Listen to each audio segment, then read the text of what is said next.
Hola, buenas tardes. Durante la próxima media hora vamos a hablar un poco sobre los distintos mitos que existen en los temas de alimentación y nutrición, o sea, las falsas creencias y todos los bulos que hay alrededor de estos temas. Para comenzar, me gustaría presentarme. Mi nombre es Susana del Pozo. Actualmente soy profesor asociado del Departamento de Nutrición y Ciencia de los Alimentos de la Universidad Complutense de Madrid, en la que hace ya varios años obtuve mi doctorado. También actúo como coordinadora en temas de alimentación, nutrición y gastronomía en Healthy Application for You y escribo en un blog que creé junto a una profesora de la Universidad de Colima en México que se llama Alimentación Activa. Como os decía, vamos a dedicar la sesión a hablar sobre mitos y errores. Para ello, primero hablaremos sobre qué entendemos por un mito, después cómo se producen estos mitos y cómo se llegan a extender, cómo podemos reconocerlos y finalmente dedicaremos la última parte de esta sesión a hablar de algunos mitos y errores y especialmente de las dietas mágicas, que es en el tema en el que suele haber más bulos. Bueno, pues lo primero es, ¿qué entendemos por un mito? El diccionario de la Real Academia Española nos da distintas definiciones para el término mito, pero el que más se adapta a lo que vamos a hablar hoy es la cuarta definición, que indica que es una persona o cosa a la que se atribuyen cualidades o excelencias que realmente no tiene. Por lo tanto, todos los mitos que haya alrededor de la alimentación van a ser cualidades o excelencias que no van a tener. Comentar que no todo lo que vamos a mencionar esta tarde van a ser mitos, también va a haber errores, bulos, exageraciones o medias verdades. Pero ¿cómo se llegan a producir estos mitos y cómo se extienden tanto y tan rápidamente? La nutrición y la alimentación son ciencias que actualmente están indiscutiblemente de moda. Si en Google nosotros introducimos la palabra nutrición en español, podemos ver que tenemos más de 100 millones de entradas. Si en vez del término nutrición incluimos el término adelgazar, que actualmente se busca mucho debido a que hay un creciente interés por la imagen corporal, obtendremos más de 37 millones de entradas. Viendo todas las entradas que podemos obtener en estos términos, es fácil pensar que no todas van a ser correctas y apropiadas. Es decir, detrás de toda esta información vamos a tener muchos mitos y muchos bulos. Y lo importante es que distingamos lo correcto de lo no correcto. Pero decía que vamos a intentar ver cómo se crean y se transmiten estos bulos. Muchas veces la misma fuente de información en materia nutricional puede actuar como vehículo de transmisión del mito o del bulo y puede ser el mismo creador. Por ejemplo, en este sentido podemos tener fuentes de información como Internet, los medios de comunicación, la publicidad, la industria alimentaria, que sea un mito que venga de una fuente desconocida, puede ser un mito que provenga de una errónea interpretación de un resultado científico, o que venga de una confusión de términos, o que nuestra tradición o nuestra cultura nos haga tener una confusión. En relación a lo primero que comentábamos, Internet es una herramienta maravillosa. Ayuda a que en nuestro hogar podamos tener en el momento la información que deseemos. O sea, nos vale para, por ejemplo, estar realizando esta clase en este instante, pero el problema es que es tanta la información que contiene que no se puede controlar de forma sencilla. Tenemos información en páginas web, en redes sociales, en blog, en publicidad. Actualmente existe en Internet una escuela paralela en plataformas como Instagram, YouTube, Twitter o Facebook, pero no solamente para la población adulta, también para la población infantil. Hace 10 minutos, en lo que esperaba para comenzar la clase, estaba consultando Un trabajo que se ha publicado hace poco indicando cómo cambiaba la alimentación de los niños usuarios de redes sociales porque querían seguir a sus ídolos de estas redes. También, no solamente Internet es una buena fuente de información en materia de nutrición, sino también encontramos mucha información en los medios de comunicación. Actualmente vivimos en una sociedad de la información. Los medios de comunicación van a actuar de transmisores de noticias, pero en ocasiones van a actuar tan rápido que las noticias pueden no estar contrastadas correctamente. Van a dedicar programas completos o secciones a la alimentación y a la nutrición. Y tal cantidad de información debe estar siempre muy contrastada. Entonces, sus recomendaciones y opiniones sobre los diversos contenidos van a llegar a una cantidad muy grande de personas. También nos decía que la publicidad puede ser una fuente de información en materias de nutrición y alimentación, pero ¿quién financia esta publicidad? Evidentemente, las empresas. Por lo tanto, esta información va a ser realmente favorable al alimento que proporcionan. Por ejemplo, nos pueden hablar de un alimento enriquecido en vitamina C, dándonos a entender que puede tener más vitamina C que unas fresas o unos pimientos, porque de estos no estamos haciendo publicidad, aunque no sea correcto. ¿Y cómo nos llega la publicidad? Nos llega desde distintos puntos. Nos llega en las etiquetas de los alimentos, en los medios de comunicación, en Internet, la promoción de los supermercados, los medios de transporte, etc. Estamos bombardeados de publicidad constantemente. También decíamos la publicidad la realiza la industria alimentaria, que la industria alimentaria puede ser un gran aliado a la hora de transmitir mensajes a la población de alimentación y nutrición, puede transmitir mensajes apropiados y comercializar productos apropiados, pero también puede actuar como creadora de un bulo o transmisora de este mito o bulo. Por ejemplo, las imágenes a veces que aparecen en el etiquetado de un producto muchas veces no se corresponden con lo que hay dentro y puede llegar a dar lugar a errores en la interpretación de lo que vamos a consumir.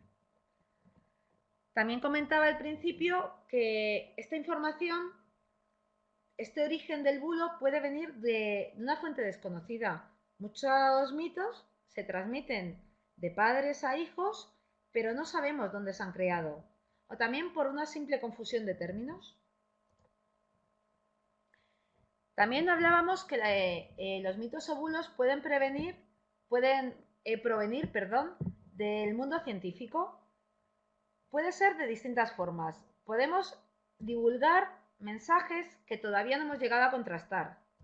También se pueden divulgar resultados de un proyecto que se ha visto que in vitro tenía unas ciertas características, pero todavía no se ha probado en vivo.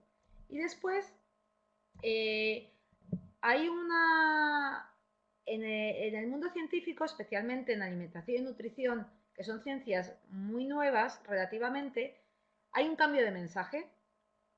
Por ejemplo, hace unos años no se recomendaba el consumo de pescado azul y ahora sabemos que es un alimento muy saludable en nuestra dieta y que nos va a ayudar a mejorarla notablemente. Pero puede que el mensaje antiguo de que el pescado azul era malo siga pasando como un mito de persona en persona.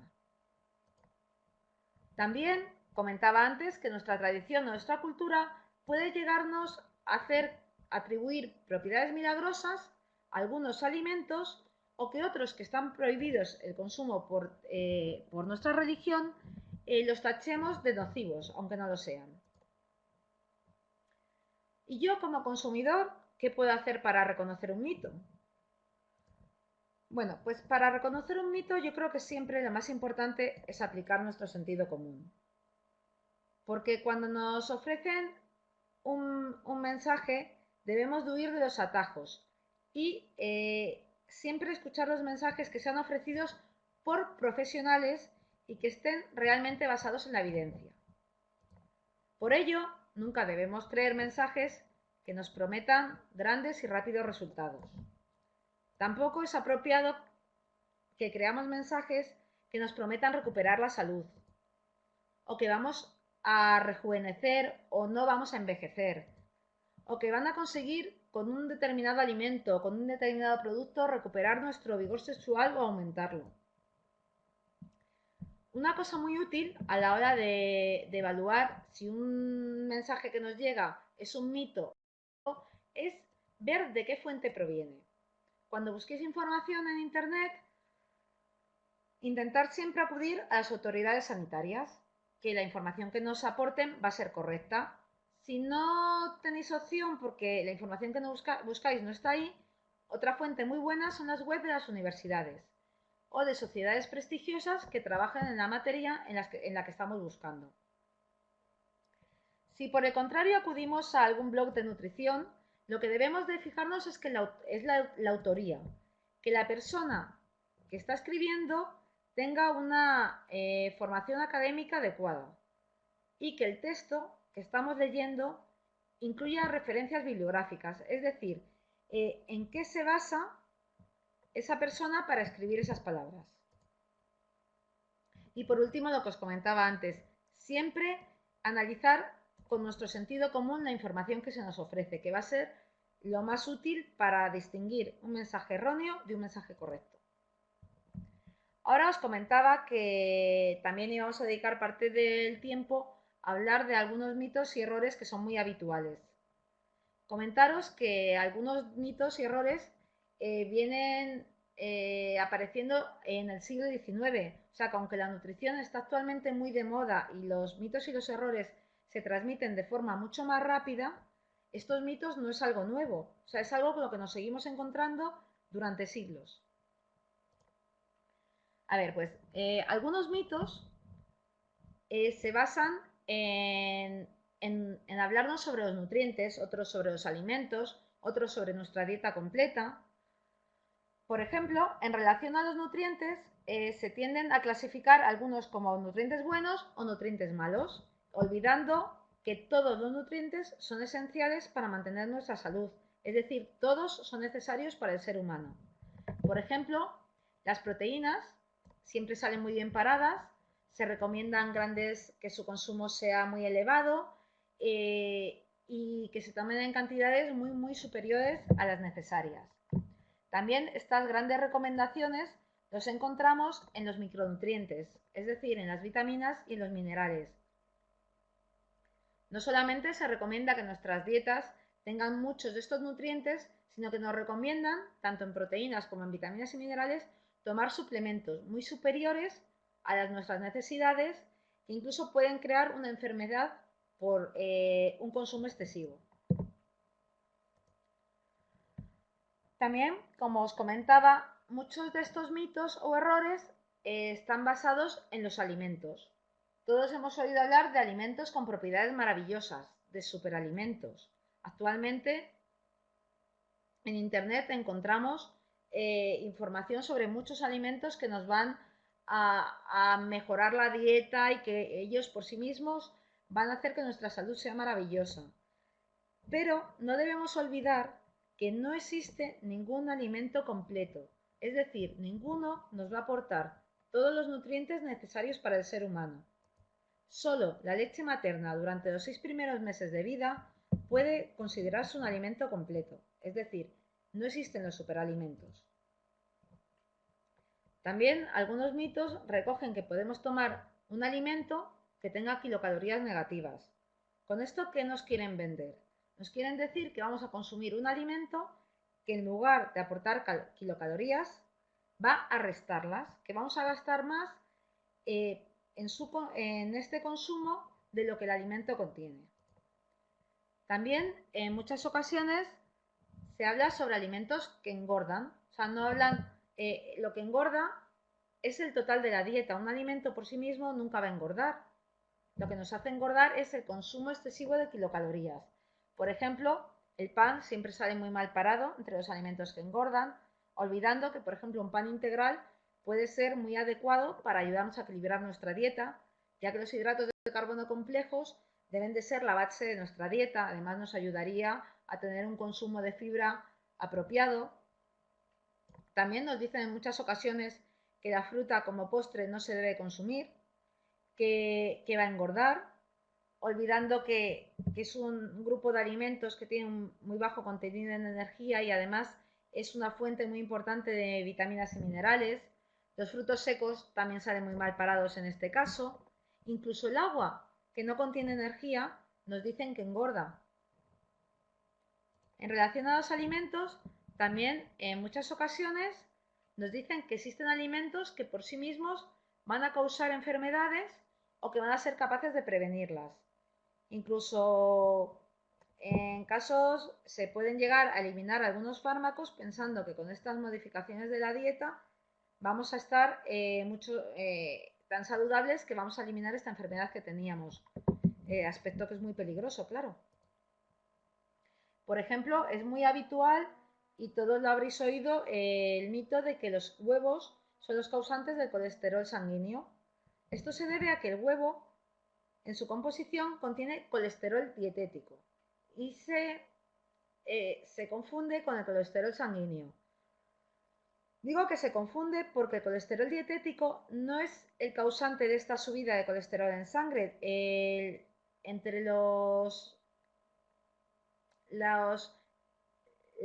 sustancias que suben el colesterol en sangre, la que más lo elevaría serían los ácidos grasos saturados, no el colesterol de los alimentos.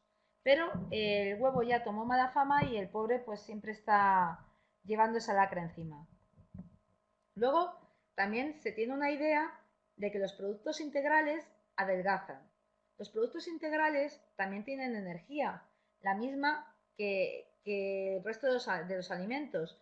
Lo que tienen los productos integrales que son más saludables en la dieta porque nos van a ayudar a alcanzar nuestras recomendaciones de fibra y a equilibrar la dieta, pero no van a adelgazar. Luego comentaba que muchas veces los mitos, errores o bulos se producen por una confusión de términos. Por ejemplo, todos habréis oído relacionar los productos ecológicos, bios o naturales directamente con productos saludables, sea el producto que sea. Y por el momento no hay estudios que corroboren que tengan un mejor valor nutricional. Normalmente, todos los estudios hasta estas fechas dicen que el valor nutricional es el mismo. Al hablar de esto, me ha gustado mucho una frase que se atribuye a Grande Cobian que me parece muy significativa, que dice que no hay nada más natural que la bacteria del cólera, ni nada más artificial que el cloro. Pero, gracias a clorar el agua que bebemos, no morimos de cólera.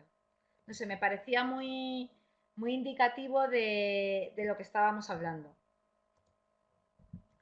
También otro término con el que se puede tener una cierta confusión es con el término light. En ocasiones pensamos que los productos light van a ser más sanos y que nos van a ayudar a adelgazar. Y cuando estamos haciendo un régimen, los tomamos sin pensar que estos productos tienen también energía, incluso en mucha cantidad, porque el término light lo pueden poner cuando disminuyen un 30% las kilocalorías del producto natural. Pero no, tenemos que pensar que este producto, si el de origen tenía mucha energía, puede seguir teniendo mucha energía. Es decir, no podemos abusar porque sea light, nos va a seguir provocando que las calorías que consumamos van a aumentar mucho. Y además no tienen por qué ser productos con una composición nutricional adecuada. Otro mito que es muy habitual ahora es el de utilizar alimentos, dietas de tos o dietas depurativas. Por ejemplo, podemos hablar de la piña, la alcachofa, el limón, diversos batidos que nos venden, zumos. Bueno, pues ¿qué pasa con estas dietas de tos? Realmente nuestro organismo, el ser humano, no necesita una dieta de tos para eliminar toxinas. Para ello utilizamos nuestro hígado y nuestros riñones. Si de verdad necesitáramos algo para eliminar toxinas, lo que necesitaríamos sería acudir a un médico, porque nuestros órganos no estarían funcionando de forma correcta. Por último, os comenté que íbamos a dedicar los últimos minutos de esta charla a hablar sobre las dietas mágicas. Comentaros antes de comenzar que estas dietas mágicas, lo que os decía antes, podemos encontrar ya desde el siglo XIX algunas dietas de este estilo que prometen una rápida pérdida de peso sin apenas esfuerzo. Que a finales del siglo pasado se realizó una publicación de dietas mágicas que 10 años después reeditamos para ver lo que estaba pasando y nos encontramos con las mismas dietas, algunas con nombres cambiados, pero con los mismos problemas y siendo igual de problemáticas para la salud. Bueno, yo ahora he vuelto a mirar en el 2019 estas dietas para preparar esta clase y actualmente se siguen recomendando, realizando promesas eso, maravillosas que son demasiado bonitas para ser ciertas. Pero ¿por qué las creemos, estas dietas mágicas? ¿Por qué existe una obsesión por adelgazar? Incluso hay estudios que indican que personas con normopeso intentan adelgazar. O sea, aunque el peso es adecuado, tendemos a una imagen actual que intentamos que sea súper delgada, aunque no sea saludable. Pero no debemos olvidar que no existe ningún método mágico para perder peso. Si existiera, no tendríamos las tasas de obesidad y sobrepesos que hay en la actualidad. Mira, en el año 2008, el día 28 de mayo, que es el Día Nacional de la Nutrición, la FESNAT, realizó unas charlas y unas publicaciones bajo el tema de tu dieta es tu vida, cuídala. Y indicando que las dietas milagros no existían. Entonces nos indicaban que estas dietas, por supuesto, carecían de rigor científico, prometían adelgazar sin esfuerzo, pero no era real, tenían una amplísima difusión publicitaria diciendo que iban a mejorar la imagen rápidamente, pero que estas dietas no eran evidentemente equilibradas y no cubrían nuestras necesidades nutricionales, que eran normalmente muy ricas en grasa y proteínas animales, pero que no tenían suficientes micronutrientes, que evidentemente no creaban unos hábitos alimentarios correctos que nos fueran a acompañar después al abandonar esta dieta y nos sirvieran, que incluso conseguían acentuar los errores que cometíamos y que si se mantenían mucho tiempo podían provocar distintas enfermedades, tanto gastrointestinales como óseas, hepáticas, renales o cardíacas. Comentaros a modo de curiosidad que estas dietas no solamente nos indican pautas alimentarias, sino que también recomiendan cosas como hinchar un globo diariamente, comer productos que ni tan siquiera son alimentos, como por ejemplo el jabón, aparece recomendado. Nos indican que usemos unas plantillas para adelgazar, cinturones adelgazantes. Hay una dieta que se denomina dieta del ajo, que podríamos pensar que es una dieta, una monodieta, indicando solo un alimento, pero no es así. Lo que indican es que se ponga un ajo en la cintura para que al comer nos moleste. O también el método pakistaní, que lo que pide es poner un brazalete alrededor del brazo para que moleste según vas engordando. También se indican pues que se den baños fríos o que se reduzca el consumo, o sea, el oxígeno que tenemos. Cosas bastante ilógicas, como podéis ver. Bueno, pues pese a esto, año tras año, en librerías, internet y en la prensa, en televisión, encontramos dietas mágicas. Muchas de ellas tenemos un famoso detrás que nos lo avala, o en estos casos también puede ser un YouTube o un personaje que nos está hablando desde Instagram, pero nos prometen grandes pérdidas y son muy atractivas. Pero nada, indicar que la pérdida solo se produce en las primeras semanas, que después se recupera y que en numerosas ocasiones causan graves problemas de salud. Os pongo esta publicación, que la podéis consultar si queréis, que es la que os comentaba que reeditamos en el 2009 respecto a una que se había hecho ya a finales del siglo pasado, en el que distribuyen todas estas dietas mágicas en distintos grupos y también hablan sobre productos mágicos o milagros que realmente son diuréticos, laxantes o saciantes. Os dejo, está libre en internet y es gratuita, claro. Os he hecho un resumen de todas las dietas que recoge para que las podáis ver. Por ejemplo, entre las dietas hipocalóricas y desequilibradas encontramos la dieta de la Clínica Mayo, de la que evidentemente la Clínica Mayo no tiene ni idea, porque utilizan nombres de clínicas o universidades conocidas para avalar las dietas, aunque estas dietas evidentemente no pertenecen a estos centros. También hay dietas disociativas como la de Montignac, que también es bastante famosa, o excluyentes como la del Dr. Atkin, que se ha seguido durante muchos años, dietas muy ricas en proteínas como las de la zona, o lo que os comentaba antes de las dietas detox, que son dietas ricas en hidratos de carbono. También hay dietas psicológicas como la dieta mental, dietas que no tienen fundamento, como la dieta de la luna, de la hora, de grupo sanguíneo, monodietas que nos indican que comamos un solo alimento, como la alcachofa o el jarabe de arce. Esto, como veréis, todas las dietas, por lo que se pierde peso en principio, es porque son dietas muy hipocalóricas. O sea, tienen muy poquita energía, entonces se pierde peso. Pero imaginaros cómo va a ser una dieta calórica si solo comemos yogur. Nos vamos a aburrir tanto que comeremos muy poco y evidentemente perderemos peso, pero nuestra salud se verá muy dañada. También hay dietas líquidas, por ejemplo, la de la cerveza, la de la leche, son dietas curiosas.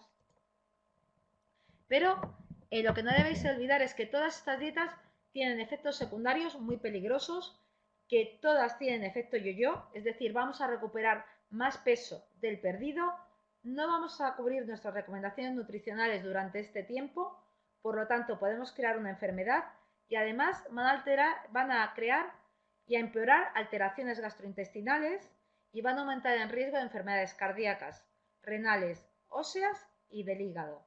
Y por supuesto no van a cambiar nuestros hábitos dietéticos, que es lo bueno de hacer una dieta, que después podamos continuar con unos buenos hábitos. Os dejo unas cuantas páginas web recomendadas en las que podéis encontrar más información para haceros una idea y en las que cuando busquéis información correcta y queréis huir de este tipo de atajos, la podéis encontrar. Ahora, si tenéis alguna consulta o pregunta que queréis hacer, estoy a vuestra disposición. Y no te he contestado, Rebeca. Por supuesto que tenía mucha razón, Grande Covía. Muchas veces pensamos que algo por ser natural tiene que ser bueno, pero no, no tiene por qué ser bueno.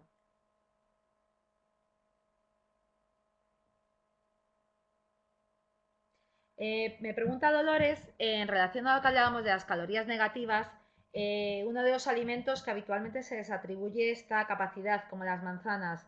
Realmente, nosotros para consumir cualquier alimento gastamos lo que se dice el efecto termogénico de la dieta, que es como un 10% del total de las kilocalorías que consumimos. Pero ningún alimento llega a proporcionarnos menos kilocalorías de las que gastamos en tomarlo. La manzana es saludable porque nos aporta fibra, nos aporta vitaminas, minerales, puede ser ayudarnos a llegar a las 5 raciones de frutas y verduras que recomendamos, pero no va a tener kilocalorías negativas. Nada, gracias a ti, Dolores. La dieta de grupo sanguíneo realmente es una dieta sin fundamento. Por el momento no hay datos, o sea, ni tan siquiera, con el tiempo llegaremos a las dietas personalizadas, que realmente estudiando nuestros genes podamos recomendar a cada persona lo que necesita. Realmente con el grupo sanguíneo no hay ninguna base para hacerlo, pero incluso con la genética, aunque actualmente ya tenemos información, hay varios polimorfismos que se han visto, todavía solamente se sabe que hay personas que pueden coger peso con más facilidad y que les va a costar más perderlo, pero también se sabe que con una dieta apropiada sí que conseguirían un peso adecuado. O sea, yo creo que están intentando dar información confusa porque no es el grupo sanguíneo con lo que se está haciendo, pero exactamente, nutrigenómica sí. Y es muy, aparte de ser muy interesante, Beatriz, la nutrigenómica, es que está abriendo un montón de puertas. Lo que pasa es que todavía nos queda mucho, pero poquito a poco ya tenemos información que yo creo que con el tiempo conseguiremos hacerla muy personalizada y conseguir que las tasas de obesidad y sobrepeso vayan reduciéndose. En relación a la pregunta de la vitamina C, la naranja sí que tiene mucha vitamina C, pero el pimiento verde, como me comentas, también tiene mucha vitamina C. Las fresas, hay muchos alimentos con vitamina C. Lo que pasa es que tradicionalmente, como la naranja ha estado muy presente en la mesa y se suele comer cruda, se le da mucha fama, pero por ejemplo las fresas, que también las comemos crudas, también tienen mucha vitamina C, o la patata. Lo que pasa es que la patata o el pimiento normalmente lo vamos a calentar para consumirlo, aunque a veces en la ensalada podemos echar trozos de pimiento. El problema es que al calentarlo, la vitamina C es una vitamina que denominamos termolábil, es decir, que con la temperatura se va perdiendo y entonces vamos a tener una mayor pérdida y nuestro consumo va a ser inferior. Pero ese solamente es por lo que, pero vamos, casi todas las frutas van a tener vitamina C y por ejemplo, ya te digo, las fresas, que también las consumimos crudas y ahora estamos en temporada, tienen una cantidad de vitamina C muy interesante. De todas formas, os dejo, como se está acabando el tiempo, sabéis que tenéis, al principio os he puesto mi correo, voy a volverlo a poner por si acaso tenéis alguna duda o no encontráis alguna de las páginas que os he recomendado para que podáis recurrir a mí. A ver, una dieta, Beatriz, una dieta saludable tiene que ser una evidentemente individual. Para que te hagan una dieta correcta, la persona que te la esté recomendando primero te tiene que ver qué dieta estás consumiendo, porque tiene que conocer tus hábitos alimentarios. Yo no puedo poner a una persona oriental, por ejemplo, una dieta como la nuestra, porque no la seguiría. Aparte de eso, tiene que ver tus características antropométricas. Ver realmente, características antropométricas son el peso, la talla, nuestros perímetros, para ver realmente si nuestro peso es saludable o no, porque podemos querer hacer una dieta, pero que no sea adecuada. Y no te pueden dar, cuando un profesional te da una dieta escrita tal cual que le ha dado a la persona de antes igual, no lo está haciendo bien, porque te tiene que hacer una dieta individualizada para ti.